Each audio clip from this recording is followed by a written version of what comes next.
students, parents, loved ones, faculty, staff. It's our pleasure to share this day of celebration of student research accomplishment with you. My name is Emily Callahan, and I'm a faculty member who serves on the University Undergraduate Research Advisory Committee. We are the committee that's responsible for helping to make this event go on. And we've got a lovely program for you this afternoon. We are going to have some opening remarks, we'll have some musical performances, an award presentation, and a keynote address.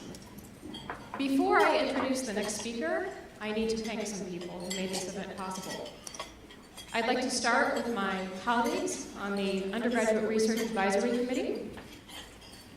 We are chaired by Professor Tyler Schwinn. We're also staffed by Professor Carolyn Nadeau, Professor Dave Spalding, and Professor William Monroe. We are assisted in our efforts on that committee by Associate Provost Linda Duke and by Director of Grants and Foundation Relations, Dick Foltz. And last but not least, we could not do this event without the assistance of Amy Jo Calkins, who has been wonderful. Thank you, Amy.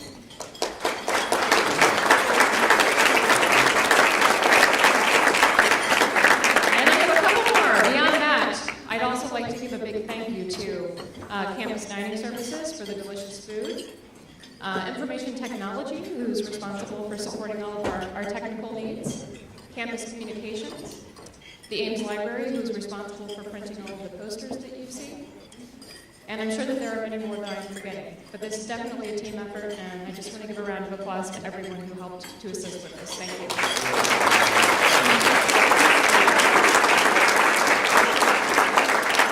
With that, it's my pleasure to introduce the University President, Eric Jensen.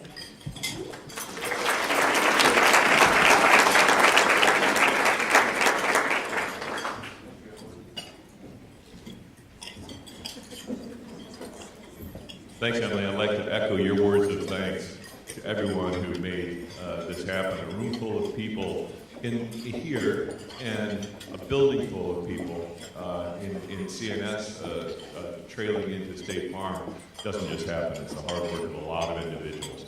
I love this day. It is, in a nutshell, sort of what happens when students seize the opportunity to shape their educational experience and take it in ways that show their own ability to generate new knowledge. It makes us all involved with this so proud of what it is we do. I learned this morning a little bit about a piece of music honoring Calamity Jane. I learned about Frank Zappa, and I learned about Wilco. I learned about tree frogs, and I learned about multi-decompositions of complete directed graphs into directed graph pairs. I had to cheat on that last one and actually bring up the title to read it. But the scope of what it is that people are doing today is truly, truly remarkable. The poster sessions were great this morning. We'll see more this afternoon, and I'll look forward to seeing everybody there. With that, while he has a glass in his hand, I'm going to ask Provost Brodel to come up and continue the festivities. Mark.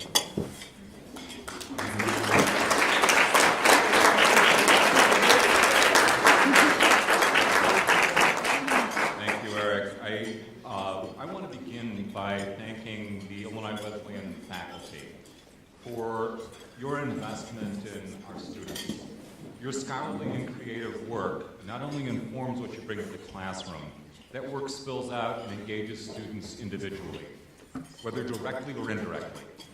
Students bring their own take, but the imprints are clearly there. That engagement is powerful and enduring. It will position our students to live successful lives in multiple dimensions. The university's investment in faculty, scholarly, and creative activity is important to our success in achieving and sustaining our excellence. I know from personal experience that there are great rewards that come from being able to work with students, but we don't recognize that work that faculty do often enough. We do that today. Thank you.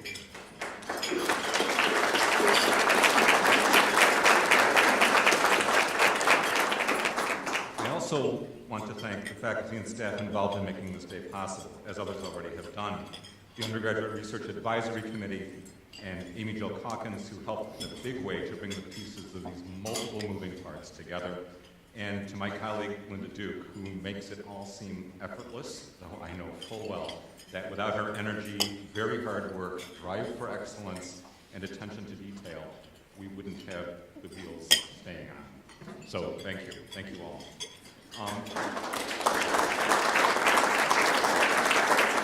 What a great day this is, being able to share the results of what you all are working on.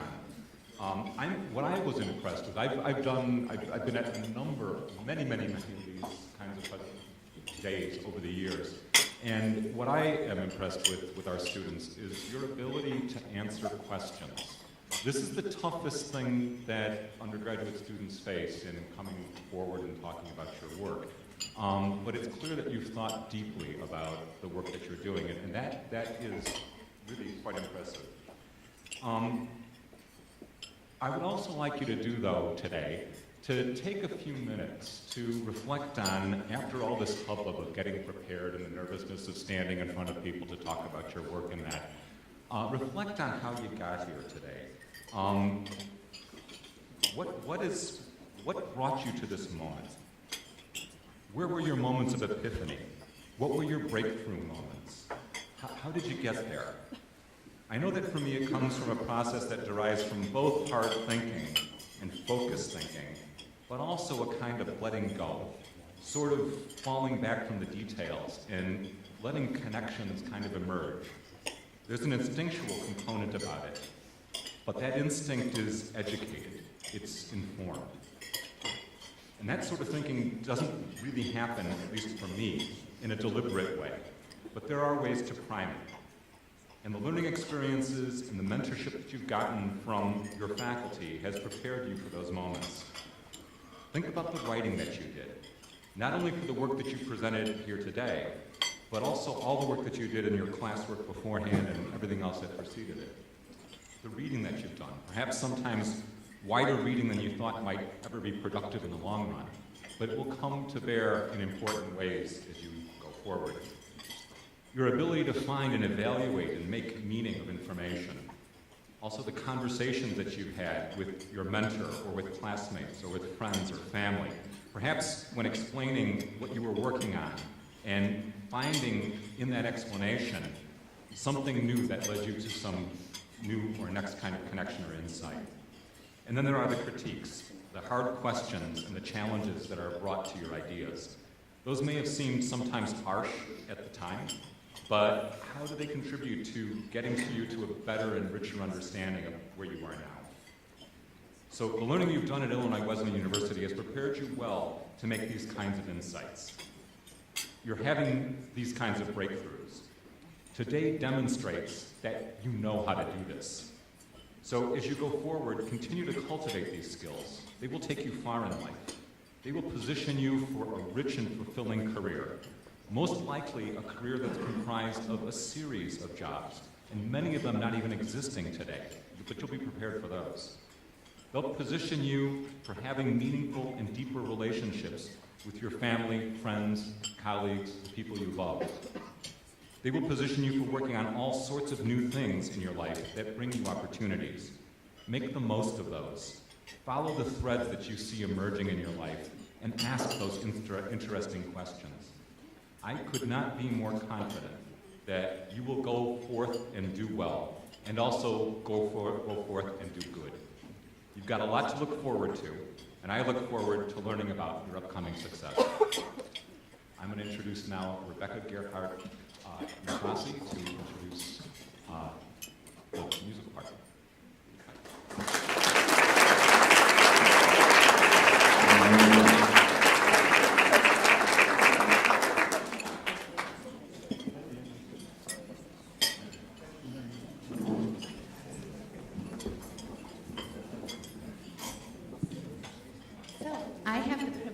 Of presenting our Phi Beta Kappa Liberal Arts Scholar Award. This award celebrates IWU scholars whose work engages, translates, and bridges academic disciplines and/or crosses traditional academic boundaries. and in those ways exemplifies Phi Beta Kappa's commitment to the liberal arts. We had so many wonderful submissions this year, and it was very difficult for us to choose. Before I announce the winner, I just want to congratulate all of the applicants on their amazing work. But this year's award goes to Brandon Chop for his essay, Absolutely Free, framed Kappa's musical assault on American conformity, 1966 to 68. Chop's research, though grounded in historical analysis of the 1960s, also examines Zappa's music, including providing textual analysis of his lyrics. In addition, Chop engages sociological theories to initiate dialogue between Zappa and contemporary social critics, and in these ways translates and bridges history, musicology, literary criticism, and sociology, exemplifying the kind of interdisciplinarity celebrated by this award. So Brandon, would you like to come and get the award?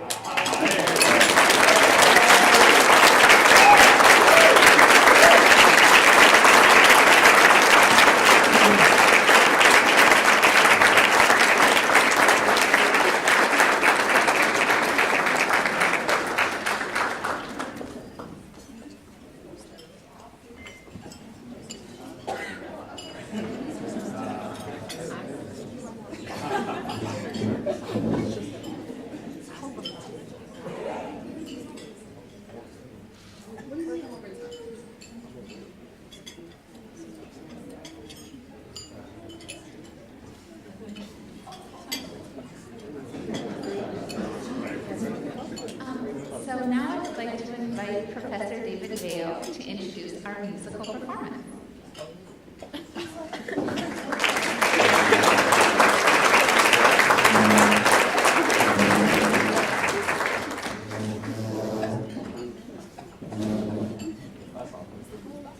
Today's performances of outstanding student music come in the midst of a very busy weekend for musical creativity by IWU students.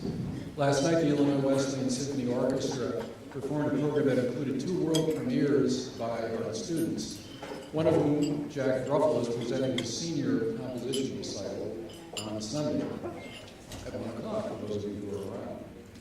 The other piece last night was written by Bailey Knowles, who is going to be playing viola in her selection today and present an entire program of her music a week ago. And on Sunday as well, there's going to be a full concert of music by the 2 student composers who are going to present their work to you right now. Minji Will is a senior music education major. Mitch Galligan is a senior instrumental performance major. They'll both be walking in a couple of weeks, so it'll be a real pleasure to see that. And I want to point out as well that we have a very active and supportive community of student composers here at IWU, comprising not only people who are majoring in the field, but other musicians who are majoring in other areas but who have a strong creative streak and feel strongly about developing. Each of our student composers will introduce their piece briefly, and I know you'll enjoy the music very much. Thank you. Hi, the piece that we will be performing together is called Mono no Ware. It's a Japanese term that loosely translates to an empathy toward things and an impermanence of things. This piece was inspired by 2 things for me: my favorite tree, cherry blossom trees, and how beautiful their blossoms are, how they only last for a week, and also my favorite childhood book, The Giving Tree. And it's kind of about giving yourself to someone. Also, violin 2 is going to be played by Sam Beamer instead of Bella.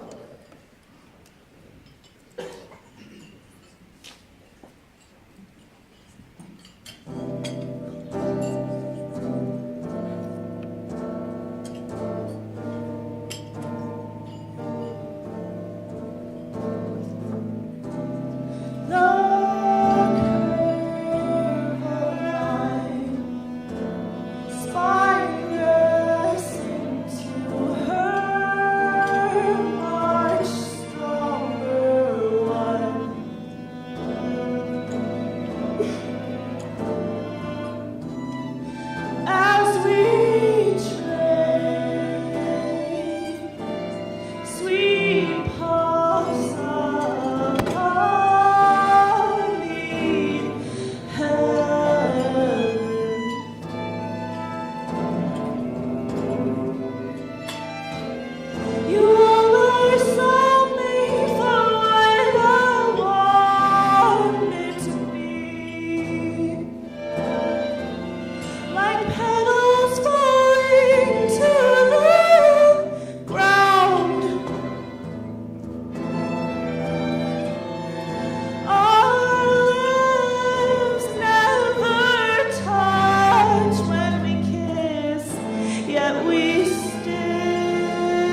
we have a little bit of switching around to do, if you could just give me a moment. Thank you.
Okay, thank you for your patience, everybody, as I was switching around. Can we have one more round of applause for Minji Will?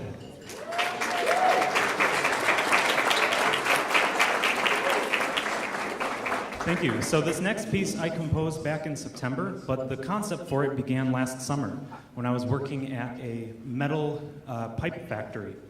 And at that factory, we cut threading into metal pipe. Threading is like when you screw a bottle cap onto a bottle, that windy stuff is threading. And that's what we cut into these pipes. Now, to cut into the pipes, we had to put them in big machines that would spit these metal chips out all over the factory floor. And those chips were incredibly hot and incredibly sharp. So me being the newcomer at this factory, it was my job to sweep them up. And I would often burn myself and cut myself. So I developed a very interesting relationship with the idea of chips. And that was kind of the basis for this piece that I'm about to play. And you can hear that relationship, especially in the third movement. So without further ado, this is Solar Chips. Thank you.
So I think we should give it up again for the music performers and composers.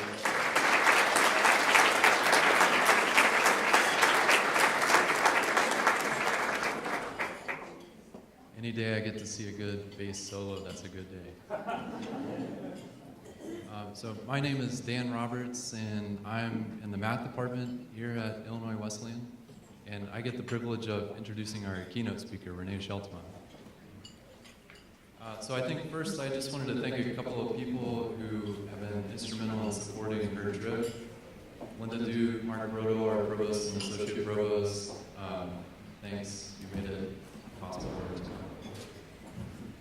come. So I guess I should start by introducing Renèe by telling you a little bit about her background.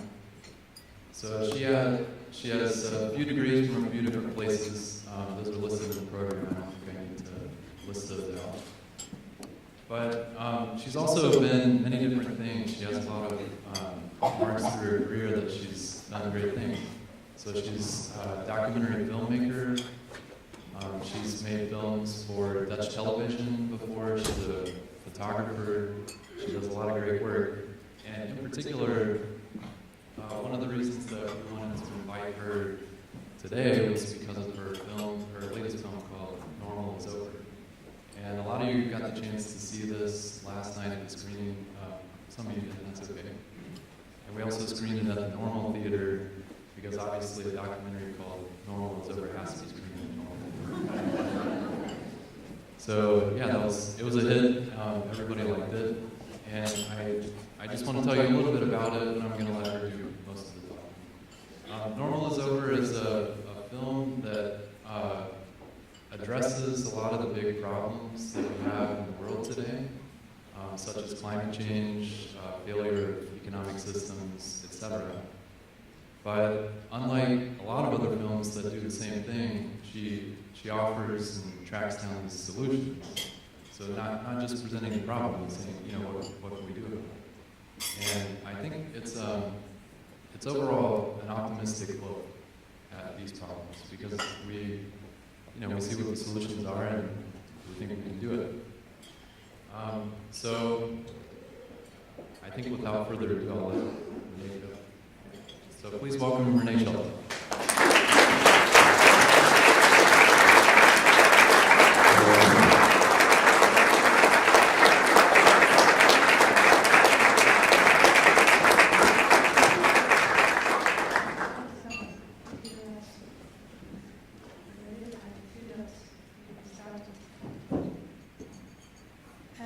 Thank you, Daniel. Thank you, Nana, and the university for sharing the important message that normal is over.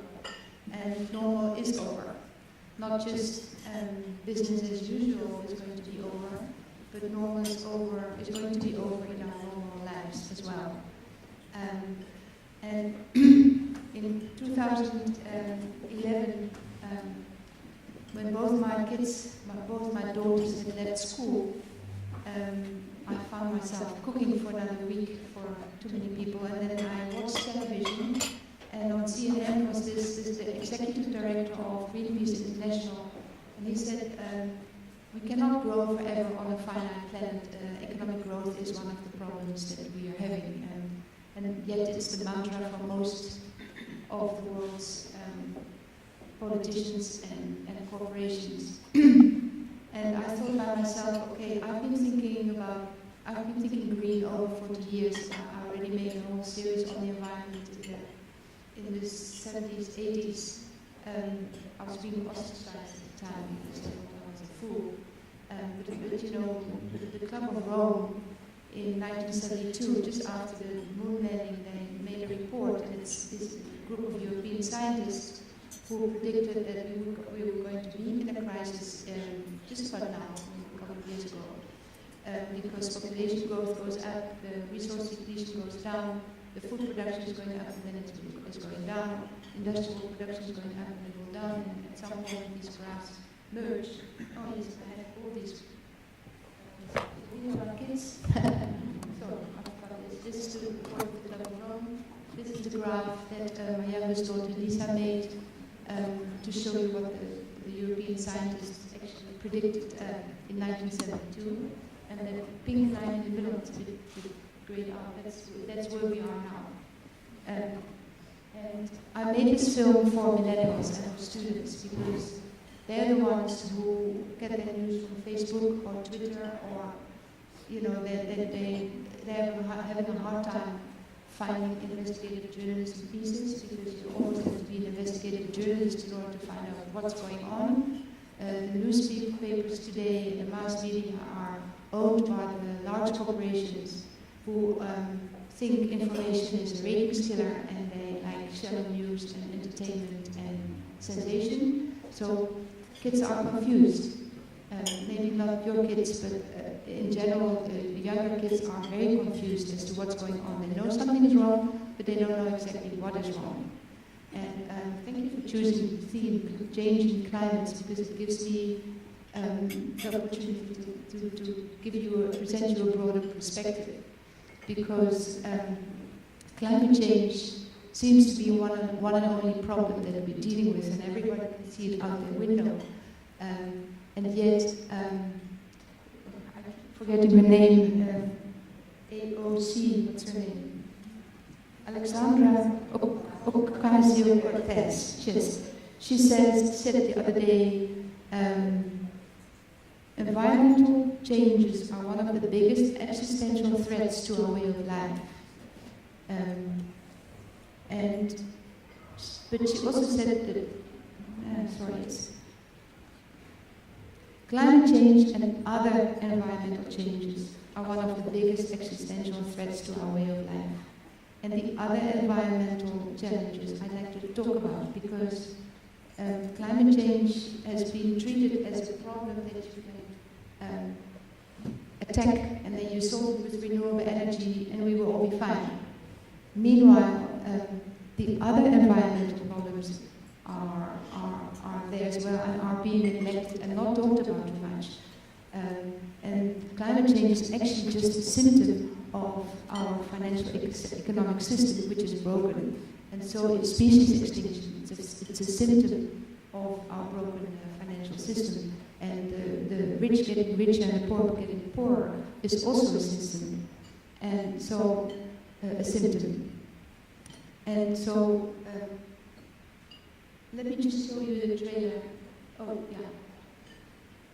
So I wanted to make this film with the Dutch television, like I always made the co-production with Dutch television. And they thought the problem I wanted to now create in this documentary was too big and too large to comprehend or to even describe. And they said, sorry, Renee, this is too complex a problem. Good luck. We're not going to support your journey. And so, to me, only the impossible is worth doing. And so I decided to go it alone as a one-woman crew. And I traveled the world for a year searching for solutions with over 40 kilos in my suitcase and on my backpack. And I had hardly any clothes. The only clothing that I had were there to cover my radio equipment and my other cameras and my drives and stuff. And I searched for solutions for a whole year because I thought the drama was simple, economic growth is the problem. Even though it's very good to have growth for planting trees or for more soil or growth in where we put our planet first is of course fine. Let me just show you the trailer.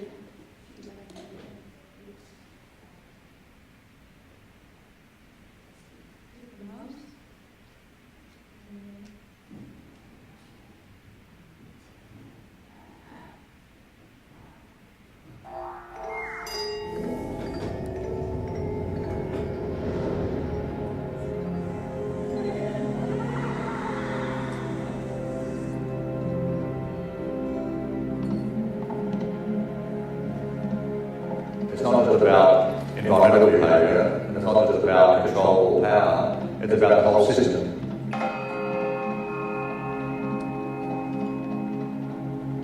Many of the most powerful traditions and goals in the world today revolve around the process of growth, economic growth. Now, this growth is going to stop. It must stop, and it will stop.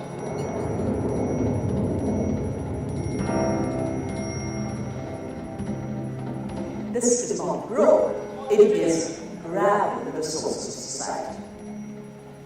And what is it will take a little time to do before you will wake up, and by then a lot of damage will be done. Money is just an agreement. We can have a different agreement. Like, how will money system embody the principles of the gift? That's not my question. For us, saving seeds of biodiversity, spreading organic farming are small steps for this mega transition that must be made. And I believe this will go faster than the pedestrian. What do you know? We have sitting hours, we have table hours, we have walk hours. So this is our worm farm. You make a commitment to cut a ton of pollution out of your life in a year. I think our economic system needs to deep redesign things so that it becomes compatible with a regenerative distributed economy. The thing that nature designed to eat blood and guts was flies. I am not spending my energy on trying to fight it.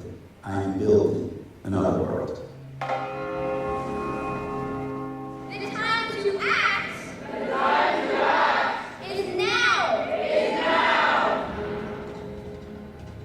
We have the sense that normal is over.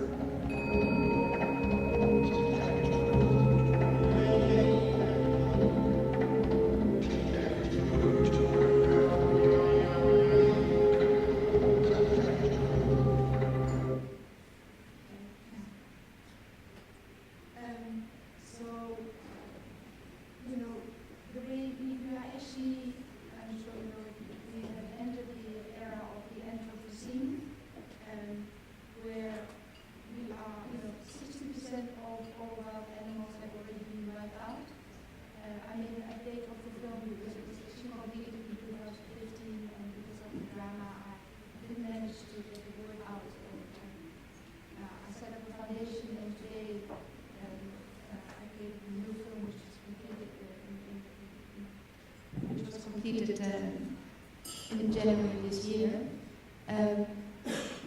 And so we've entered the Anthropocene, which means we are entering the sixth mass extinction on Earth. And 60% of all animals have already been wiped out. In 2015, 40% of all wild animals have been wiped out. And while I was driving here, I noticed that we have a monocrop of monocultures of soybeans and corn, and the soil is being poisoned, and the insects are dying out, and it's scary, and nobody talks about it. I mean, without insects, I think without insects or butterflies or moths or beetles, there will be no more birds. If there's no more birds, we won't live that long. And climate change is maybe a distant problem compared to the nature that we're busy destroying. And the bottom line of why we're doing this is our financial economic system, because we have also a monoculture of money. And it has nothing to do with capitalism or communism or socialism. We have just one sort of money system, which is bank that money, which is created out of nothing. Money is created out of nothing when we make a loan. And then the bank wants more money back because of interest. And so more and more people get into debt, and more and more countries get into debt. And I can see this in Africa very clearly. They can't pay off the debt. And then what the investors in New York say is, okay, well, you can't pay it off. We will take the last of your resources and you can pay us that way. Meanwhile, there's just not, in the very end, there's nothing left to sell. Climate change, of course, as a narrative is very good, and I'm very happy to see that in Europe the school kids are going out in the street to protest. And I just found this little fun Can you read it?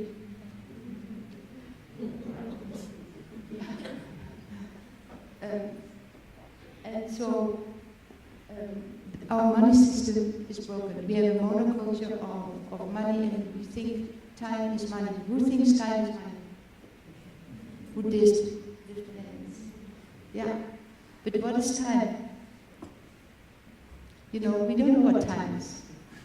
Somebody told me time is the space between memory and anticipation.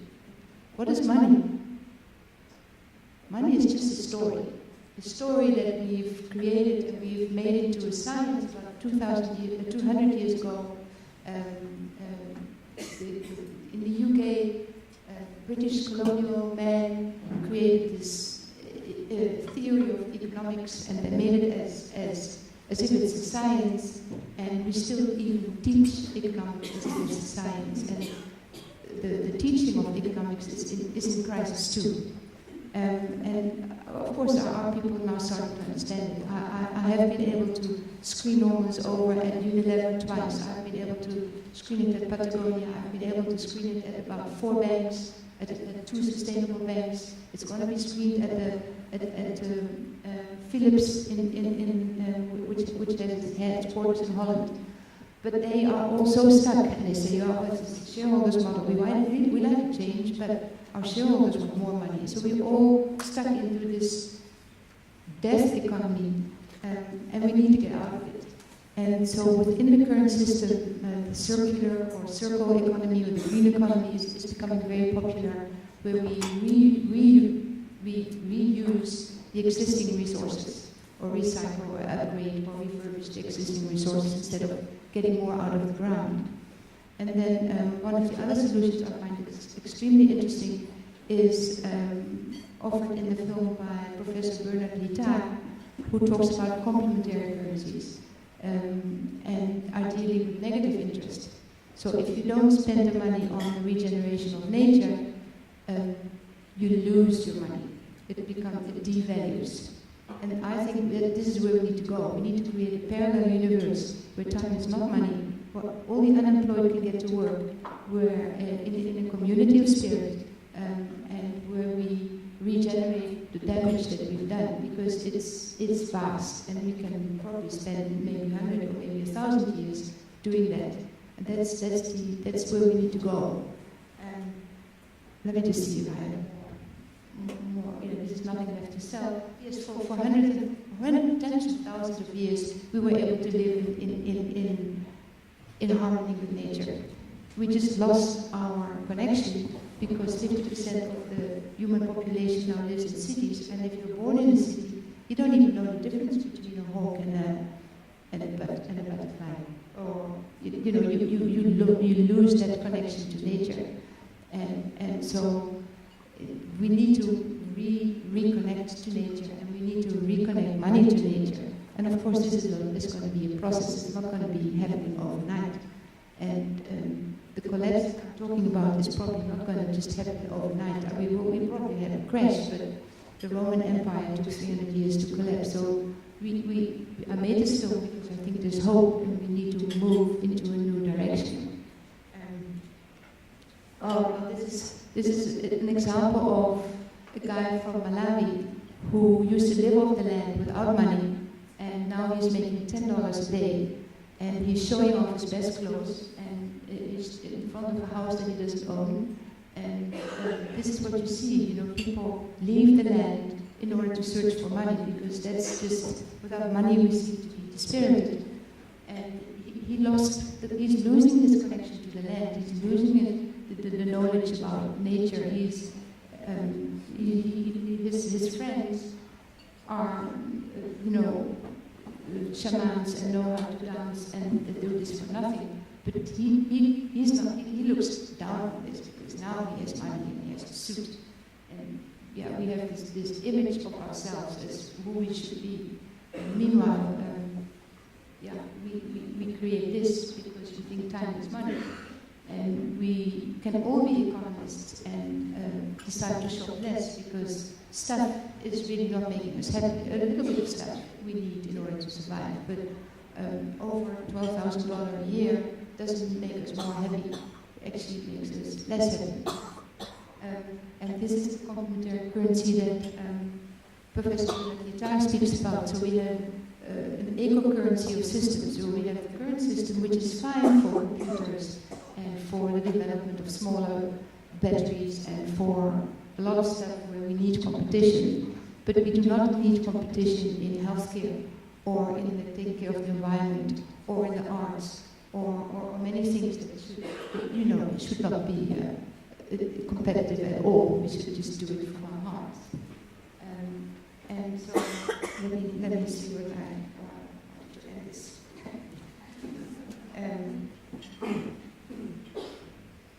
Yeah. So wrong page. Biologists say we need to put at least half of the planet under protection. And a lot of work needs to be done. We can do it. We have all the technology to do whatever we need to be done. I just learned that 4% of the population becomes sustainably committed to non-violent mass movements for political change, they are invariably successful. That's not that many people. And I hope that with this film and some support and to help with when people spreading the word, we can get people out on the streets to change our ways, especially in this country where you are almost tyrannized by the monoculture of information. And I can't comprehend why people haven't gone out on the streets. This film is a good tool for change. We have all the solutions to live beautifully on this planet, and I think we have a moral urgency to act now. Thank you very much.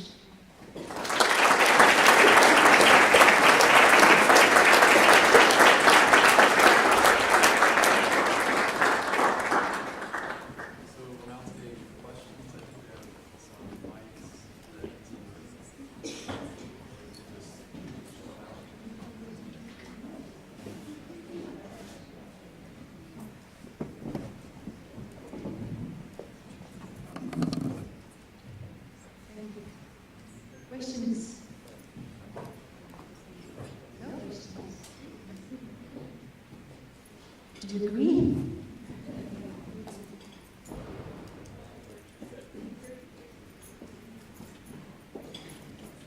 Microphone.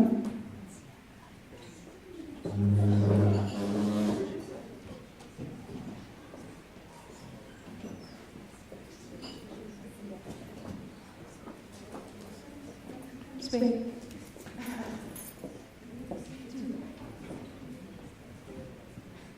Well, if no one's going to ask a question, I'll ask.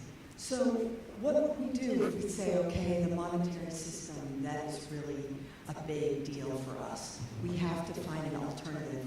How do we do that? Then what could we do, like wherever we're living? What would be the steps then for that? So the bottom line is the monetary system, and so, but there's other things we can do too. I mean, we can stop eating so much meat, and if we eat meat, we can make sure that we eat meat that is locally sourced and that has that had a life. We can eat vegetarian. We can stop using plastic. And in Holland, they now at the end of the supermarket they have these radical actions where at the end of the shopping they just tear out every plastic. They take the products in their own bag and then they leave the plastic at the counter. Plastic is a big problem, and so. But these are all symptoms of our monetary system. But we can, of course, we can do something about the symptoms. We can. When I was in New York the other day, I noticed that all the air conditioners were on at 20 degrees Celsius, and outside it's 20 degrees Celsius. What the heck? Why are we even turning all these things on? We blow leaves with petrol machines from left to right, and then we collect the leaves in plastic, and then we drive cars on petrol and move the leaves to some place. Meanwhile, we need the soil to be covered with leaves. We're doing such weird things, and we can all do something within our own talents. It's not, if you do work for the IMF, yes, you can do something there. If you work for the UN, you can do something within the financial business. But it's not that everybody needs to do something within the financial area, because it's not everyone's talent. But if you are a biologist, you can help save species or insects or birds. And of course, renewable energy is a very obvious solution. But you can plant trees. You can protest. You can vote green. Where's the Green Party in the U.S.? Does it even exist?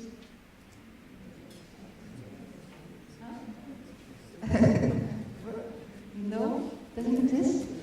I mean, in Germany, it's one of the biggest parties. That's why they stop all nuclear energy. That's why they are advanced in their policies.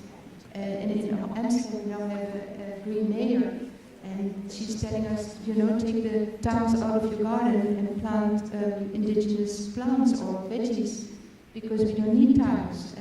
So there's a lot of small things that you can do. If you're very poor, you live in Detroit, you can start a little spinach garden and be successful and start selling that.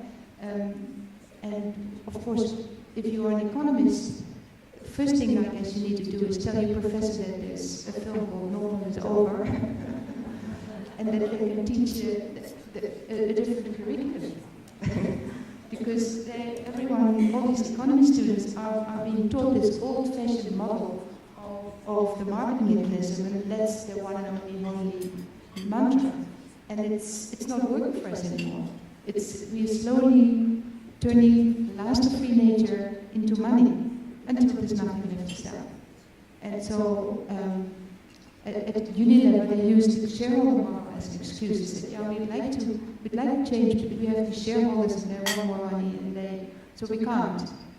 And then I know there are people who are talking about the shareholder model and trying to change just that model.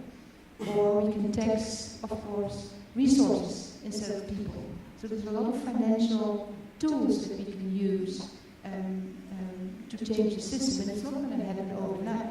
But once we have this consciousness or awareness of what we're doing, then we can fit solutions within our lives. And that doesn't have to be an economic solution. Of course, you don't need to buy a extinct butterfly that runs on solar energy and stick it into the garden, right? There's a lot of stuff we don't need to buy, and we can stop buying a lot of stuff. And of course, here in America, the marketing is sort of invented here. You market to need things, and actually we don't need much. Actually, the less you have, the happier. The more you have, the more you have to protect and insure. And we don't need that much. And here in America, you already have everything apart from a good president.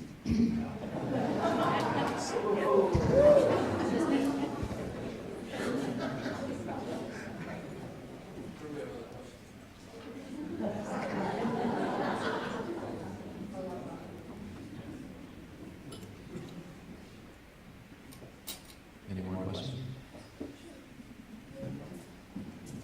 What would you say that if someone asked you how to answer Malawi and said, well, this man isn't starving anymore, he's out of poverty, he's able to build a future for himself, how would you respond to that? Yeah, that's a very good question. I went too fast because it was a 20-minute time zone. The man from Malawi, yes, in economic terms and in terms of GDP, he has become richer. He's now making $10 a day, and he is better off than he was before. But before, he was living on the land. He was living in a small community, a small village. They had chickens running around. They grew their own veggies. They were stamping their own sorghum or whatever they were eating. They procured their own food. They got the roof and they got the thatch stuff or the grass for the roof. They were happily living together, and it took a whole family to raise their kids. And he had fun. And now he's living in this township. I'm talking about this particular guy, but he's an example for many people who move from the land towards cities trying to find money, and then they end up between the rock and a hard stone in a township where there's criminality. He has, you know, he has to go right through the township to find a loo. His child is being threatened. His wife is being raped. That's not, I don't call that progress. And the things that make us happy are a sense of community and an enjoyment of nature and being together and procuring your own food and singing. And he's losing all these things just for the sake of money, being able to buy, diapers for his child, which we don't need. So I think he's become poor, but it shows off in his suit. And the only money he has is, buys his watch. Because this is our model, right? The man with the suit and who's rich, and that's our, we put him on the pedestal. And it's the wrong picture of who we are.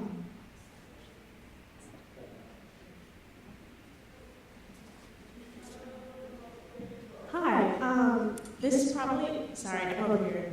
Hello.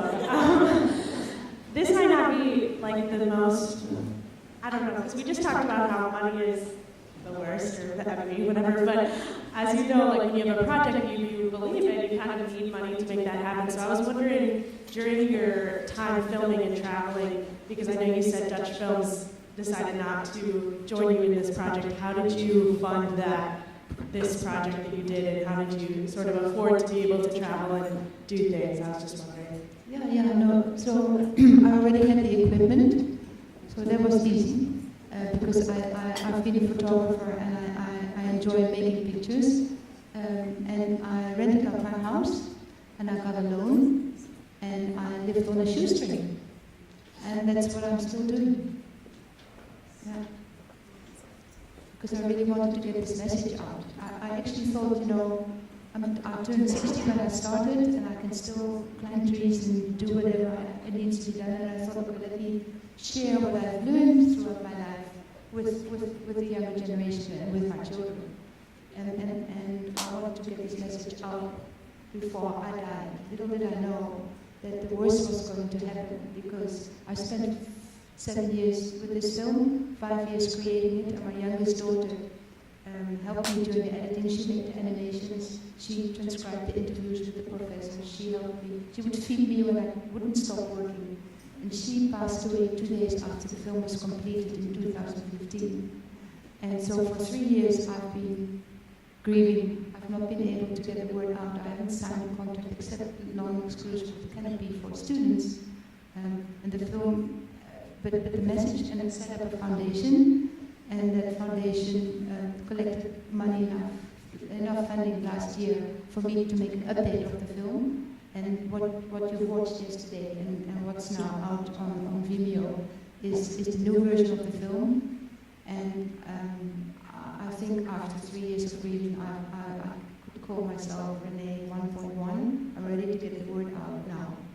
So it's if you go on Google it, you see it's 2015. It's an old film, but that was the old version. I updated the whole film with new numbers, and I cut out people, and so and also the message is getting more relevant by the day. So what you're watching is a new film, which sorry, I didn't talk about money anymore, but it's part of the history of this film.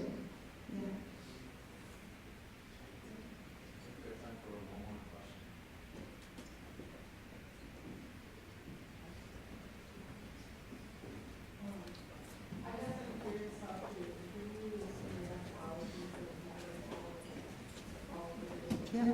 Yeah. So I have a scientific background. I have a bachelor of law, and I have a doctorate in criminology, and I have a tuition fee waiver to go to UC Berkeley to study television journalism and photojournalism. So I enjoy investigating things, and I enjoy reading books, and I read a lot. And in order to meet these people, you don't meet them via the contact page of their website. That's for sure.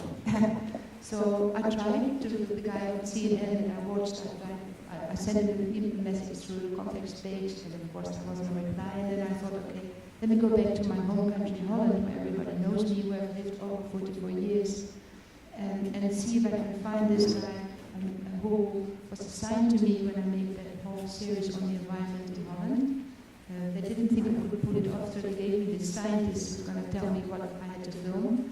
And I was a bit apprehensive, but we became friends, of course.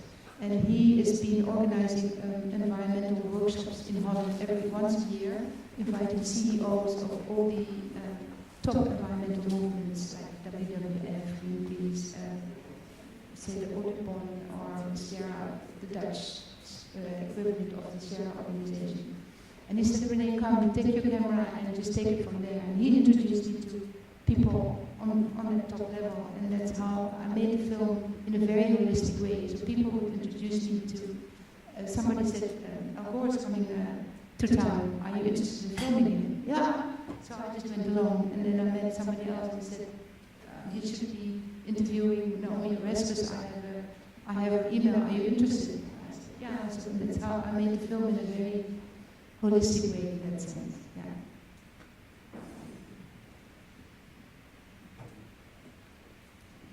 Yes. Hi, I have a question about how connecting what you've learned from traveling will connect with what we can do here. There are many people who think that modeling after other nations won't really do anything, considering we are a different nation. So I was wondering if you had any ideas or comments about how you bridge the gap between what other countries can do and what our country can do. Well, ideally, my dream is that in this country, the students pick up normal is over, because it will wake you up, and it will maybe change your vision of what we're doing to this planet and what you can do yourself. Because, as your president says, you know that climate change is in America, right? We have it in the rest of the world, but not on that planet.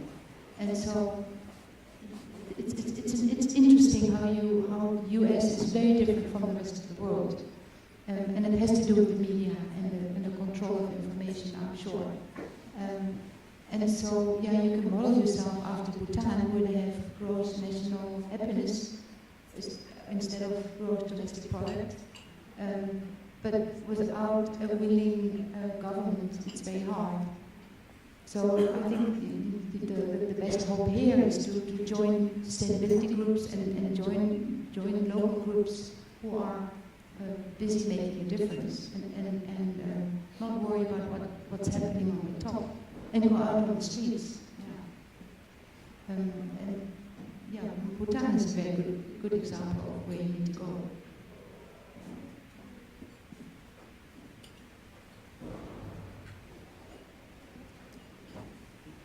No more questions?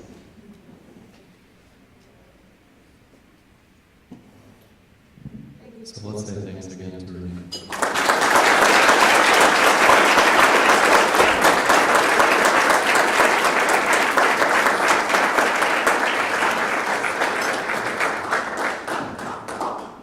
So here's Emily.